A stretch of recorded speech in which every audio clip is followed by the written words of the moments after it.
নমস্কার বন্ধুরা, আমার চ্যানেলে আপনাদেরকে জানাই স্বাগত। আমি আপনাদেরকে বানিয়ে দেখাবো বাঙালির সবচেয়ে প্রিয় খাবার আলু পোস্ত।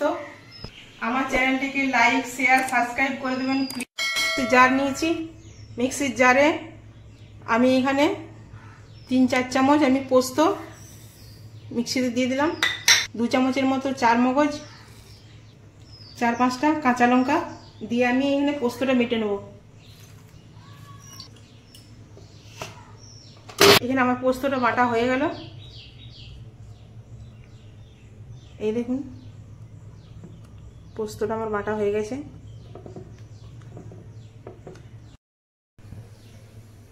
কড়াই গরম হয়ে গেছে, আমি এরপর কড়াইয়ে সরষের তেল দিয়ে দেবো।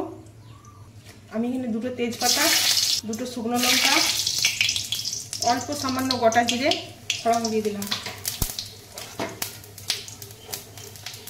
এরপর আমি কেটে রাখা 500 মতো আলু ডুবো ডুবো করে কেটে রেখেছি, আমি এরপর এগুলো এই তেলের মধ্যে দিয়ে দেবো।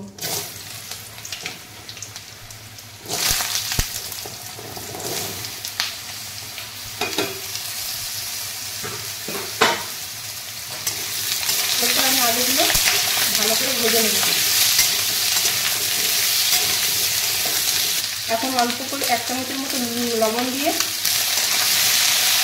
নাড়াচাড়া করে আমি এটাকে ঢাকা দিয়ে দিই।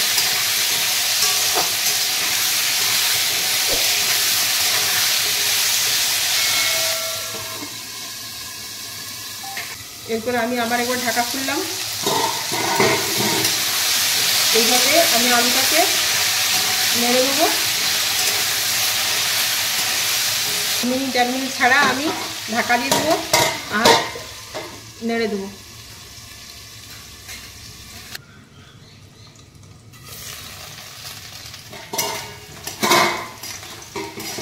আলু ভাজা আমার হয়ে গেছে, লাল লাল করে আলু আমি ভেজে নিয়েছি। এরপর আমি এর মধ্যে জল দিয়ে দেবো।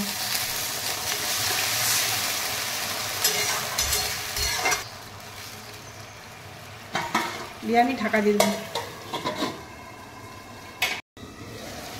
এখানে আমার আলু পোস্তর জন্য আলু সেদ্ধ হয়ে গেছে।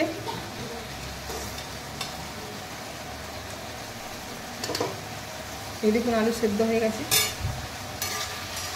আমি এরপরে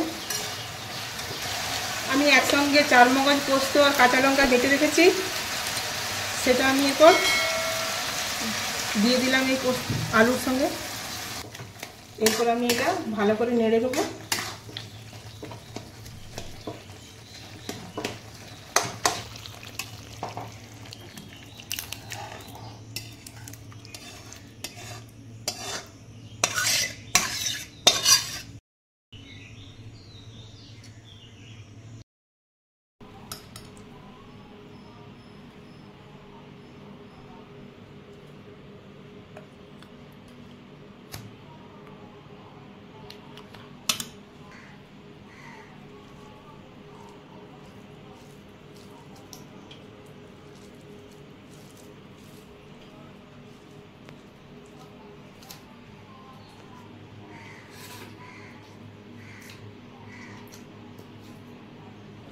সুপার।